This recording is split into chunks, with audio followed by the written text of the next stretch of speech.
Il est à la tête du Conseil national dont il est le président. Stéphane Valéry a pu au cours de ce Monaco Press Club évoquer son parcours, ses idées et plusieurs thématiques quelques mois après avoir été élu, comme l'Europe, le critère de nationalité et les relations avec le gouvernement. Nous avons un mandat très clair de la part des Monégasques. Et donc nous avons de nombreuses réunions de travail. Le temps aujourd'hui est au travail, le temps est à l'apaisement pour le bien de la principauté et tout simplement dans l'esprit de nos institutions. Le Conseil national a besoin du gouvernement qui a besoin du Conseil national. Selon l'expression du prince Albert II, que je trouve parfaite, nous avons besoin pour faire avancer Monaco de faire un pas vers l'autre. C'est ce que nous sommes en train de faire. C'est en tout cas, croyez-moi, l'esprit du nouveau Conseil national.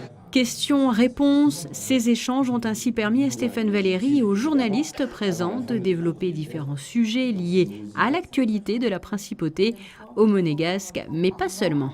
Le logement, nous nous y sommes engagés devant les Monégasques, sera la priorité nationale absolue de notre mandat 2018-2023.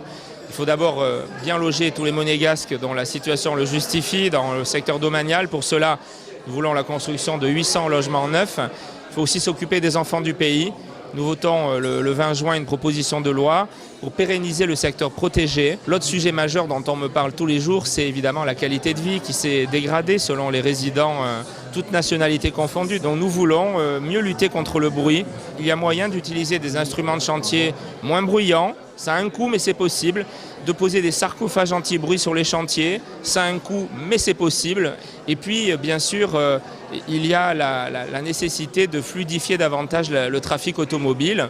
Pour cela, nous attendons la création d'une brigade de la circulation avec des policiers dédiés aux carrefours stratégiques et aux heures de pointe.